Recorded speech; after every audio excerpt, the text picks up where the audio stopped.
আসসালামু আলাইকুম। সবাই কেমন আছেন? আশা করি সবাই ভালো আছেন। আজকে আপনাদের এই সুন্দর ডিজাইনার জামাটা কাটিং এবং সেলাই ভিডিও দেখাবো। এই তো চলে এলাম কাটিং এ। আমি প্রথমে কাপড়টা ৪ ভাঁজ করে নিলাম। এই তো দেখতেই পাচ্ছেন ভিডিওতে যেভাবে দেখা যাচ্ছে আমি ৪ ভাঁজ করে কাপড়টা রাখলাম। প্রথমে আমি গলার জন্য ২.৫ ইঞ্চিতে একটা মার্ক করে নেব এবং ৬.৫ ইঞ্চি নেব শোল্ডার। আরমোলার জন্য নেব ৭ ইঞ্চি। তো বরাবর ৬.৫ ইঞ্চিতে মার্ক করে আমি লম্বা করে দাগ টেনে নিলাম। তো আমি এটা ৩৮ বডির জন্য তৈরি করব, তাই এখানে ৭ ইঞ্চির মিডল পয়েন্ট বের করে আমি একটা মার্ক করে নেব। এই আরমোল থেকে ১ ইঞ্চি ভিতরে একটা মার্ক করে নেব। এই অনুযায়ী আমি আরমোলের শেপ দিয়ে নেব। জামাটা আমি ৩৮ বডির জন্য কাটিং করব, তাই আমি ৯.৫ ইঞ্চিতে মার্ক করে নিলাম। ৩৮ এ ৪ ভাগের ১ ভাগ ৯.৫, তাই ৯.৫ ইঞ্চিতে মার্ক করলাম এবং এক্সট্রা ১ ইঞ্চি নিলাম সেলাই মার্জিনের জন্য।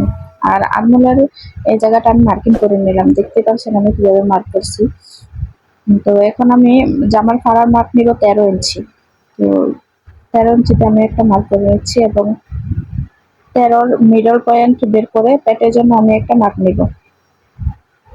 তো এখানে মিডল পয়েন্ট মার্ক করে তো এখানে নিব আমি ৮.৫ ইঞ্চি আর এক্সট্রা সেলাইয়ের জন্য নিব ১.৫ ইঞ্চি। এখানেও আমি কোমরে নিয়ে নিচ্ছি ৯.৫ ইঞ্চি আর এক্সট্রা সেলাইয়ের জন্য নিয়ে নিচ্ছি ১.৫ ইঞ্চি। এখন শেপ কাট দিয়ে আমি এই মার্জিন অনুযায়ী দাগ টেনে নেব। তো দেখতে পাচ্ছেন আমি কিভাবে দাগ টেনে নিলাম। এখন জামাটার নিচে ঘেরের অংশে আমি মাপ নেব। তো ঘেরের অংশে আমি ১৪ ইঞ্চি রাখলাম। এই মাপ অনুযায়ী আমি একটা সোজা দাগ টেনে নিব। নিচে ১ ইঞ্চি উপরে আমি রাউন্ড করে দিব যেন জামার কানে ঝুলে না যায়। তো এখন আমি ড্রয়িং অনুযায়ী কেটে নিচ্ছি। প্রথমে আমি গলার অংশটা মার্কিং করে নিচ্ছি, তারপর আমি ড্রয়িং অনুযায়ী জামাটা কেটে নিচ্ছি এবং আমার মাপ অনুযায়ী আমি মার্কিং করে নিচ্ছি যেন সেলাই করার সময় সহজেই বুঝতে পারি। আশা করি নতুন যারা আছেন ভিডিওটা তাদের জন্য হেল্পফুল হবে। অবশ্যই না টেনে সম্পূর্ণ ভিডিওটা দেখবেন।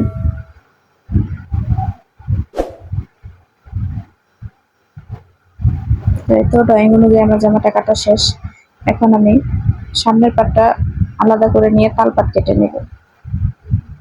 ১/২ ইঞ্চির মতো আমি তালপাট কেটে নিচ্ছি। এখন আমি হাতা কেটে নিব। তো হাতার কাপড় আমার জামার সাইডের থেকে বের হয়েছে ওইখান থেকেই। তো হাতার মাঝখানে আমার জোড়া পড়বে। আমি প্লাজো হাতা বানাবো, সেই অনুযায়ী ড্রয়িং করে কেটে নিলাম।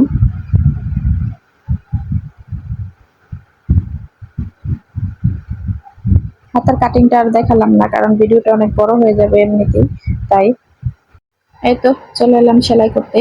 গলার ভিডিওটা আলাদা করে দেওয়া হবে, তাই আর গলা কাটিং কিভাবে করলাম এটা দেখালাম না কারণ ভিডিওটা অনেক বড় হয়ে যাবে।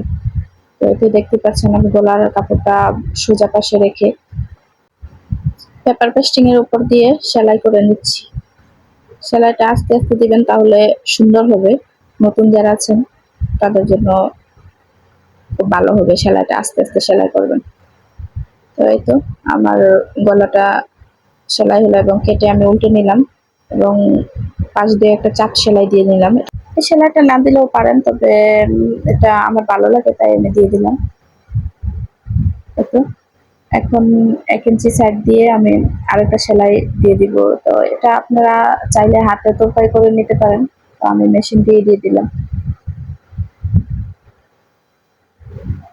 তো আমার সামনের পাশের গলাটা সেলাই করা শেষ। এখন আমি পেছন পাশের গলাটা সেলাই করব। একই নিয়মে আমি জামার কাপড়টা সোজা পাশ এবং গলার কাপড়টা সোজা পাশ এক পাশে রেখে উল্টো পাশে সেলাই করে দিচ্ছি। তো ঘুরিয়ে আমি সেলাই করে দিচ্ছি এবং এক্সট্রা কাপড়টা কেটে একটা চাপ সেলাই দিয়ে দিচ্ছি। গলার ফিনিশিং ভালো আসবে তাই। এখন গলাটা উল্টে আমি পাশ দিয়ে একটা চাপ সেলাই দিয়ে দিচ্ছি। এবং 1 ইঞ্চি সাইড দিয়ে আমি আরেকটা সেলাই করে নিচ্ছি। এ পর্যায়ে শোল্ডার জয়েন করে নিচ্ছি।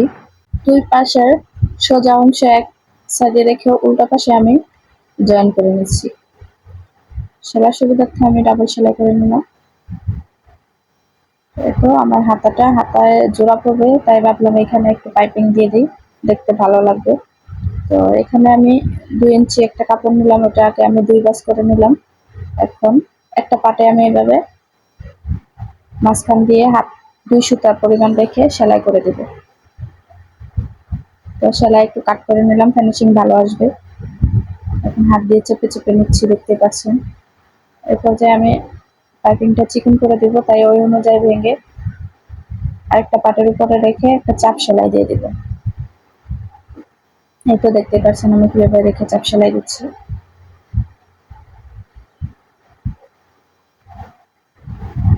এই তো আমি চাপ সেলাই দিয়ে নিচ্ছি।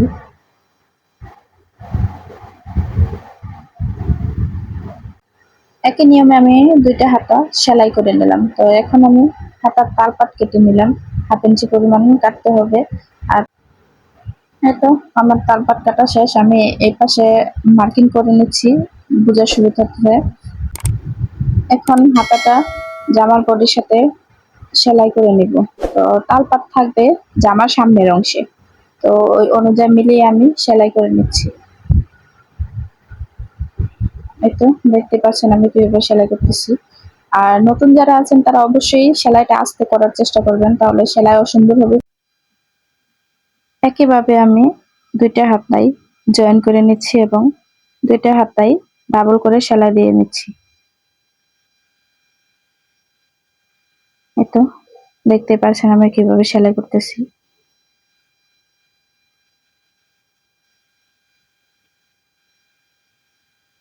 এখন আমি জামার বডি জয়েন করে নেব। হাতা থেকে আমি সেলাই শুরু করলাম। আপনাদের বোঝার সুবিধার্থে আমি মার্ক করে নিচ্ছি মাপ অনুযায়ী। আর যারা নতুন আছেন তারা অবশ্যই এরকম করে ড্রয়িং করে নেবেন, তাহলে দেখা গেছে সেলাইটা সোজা আসবে, মাপ একুরেট হবে। আপনাদের বোঝার সুবিধার্থে আমিও ড্রয়িং করে নিলাম। তো এ পর্যায়ে আনমোলের এখানে এসে অবশ্যই 2টা জোড়া যেন বরাবর হয় ওটা দেখবেন, তাহলে ভালো হবে জামাটা, না হলে বাঁকা হয়ে যাবে। এই তো বডি সেলাই করে নিচ্ছি। এ পর্যায়ে আমার বডি সেলাই করা শেষ। এখন আমি জামার পাড়ার অংশ থেকে একদম নিচ পর্যন্ত মার্ক করে নিচ্ছি। তো এই মার্ক অনুযায়ী একটা সেলাই দিয়ে দিব, সেলাইটা যেন খোলা যায় এরকম করে সেলাই দিব। তাই আমি মেশিনের সবচেয়ে বড় যে সেলাইটা ওটা দিচ্ছি, আপনারা ওইভাবে দিবেন। আর এইভাবে জামার সাইড সেলাই করলে অবশ্যই সাইড বাঁকা তেরা হবে না এবং ভালো হবে, পারফেক্ট। তো আমি সেলাইটা পাড়া পর্যন্ত এসে ওইখানে স্টপ করে দিলাম। তো একই প্রসেসে আমি এই পাশটাও সেলাই করে নিচ্ছি, দেখতে পাচ্ছেন। এই তো এখন আমি উল্টো পাশে সেলাইটা এইভাবে নখ দিয়ে চেপে চেপে নিচ্ছি, তাহলে ফিনিশিংটা ভালো আসবে। তো মাঝখানে সেলাইটা আমি পরবর্তী সময়ে খুলে ফেলবো। আর এভাবে সেলাই করলে জামা সাইড আর বাঁকা তেরা হবে না, কোনা ঝুলে যাবে না। তো আমি এখানে একটি বাঁশ দিয়ে প্রথমে সাইড দিয়ে একটি সেলাই করে নিচ্ছি। আমি সেলাইটা চারপাশ ঘুরিয়ে করে নিব। তো আপনারা দেখতে পাচ্ছেন কিভাবে করছি। আর জামার নিচের অংশে সেলাই কখনো তাড়াহুড়া করে সেলাই করতে যাবেন না, তাহলে জামা বাঁকা তেরা হয়ে যাবে। টেনে টেনে সেলাই করতে যাবেন না, আলতো হাতে এখানে সেলাই করতে হবে এবং আস্তে ধীরে। আর নতুন যারা আছেন তারা অবশ্যই সময় নিয়ে সেলাই করবেন, তাহলে সেলাইয়ের ফিনিশিংটা ভালো আসবে আর দেখতেও ভালো লাগবে। এতো আমি দেখতেই পাচ্ছেন কিভাবে আস্তে আস্তে সেলাই করছি। এ পর্যায়ে আমার ফাড়ার অংশে এসে আমি কাপড়টা ঘুরিয়ে নিচ্ছি, ঘুরিয়ে নিয়ে এই পাশে আবার সেলাই করে নিচ্ছি একই প্রসেসে।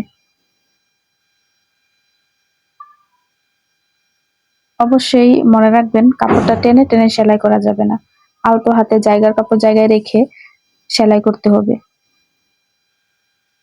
আর এই প্রসেসে সেলাই করলে অবশ্যই বাঁকা হবে না। এখন আমি মাঝখানে সেলাইটা কেটে নিচ্ছি, আপনারা কেচি দ্বারা কেটে নিতে পারবেন কিংবা কাটার দ্বারা, অথবা একটু কেটে টান দিলে এই সেলাইটা খুলে যাবে, কারণ এটা যেহেতু সবচেয়ে বড় সেলাই দেওয়া হয়েছে।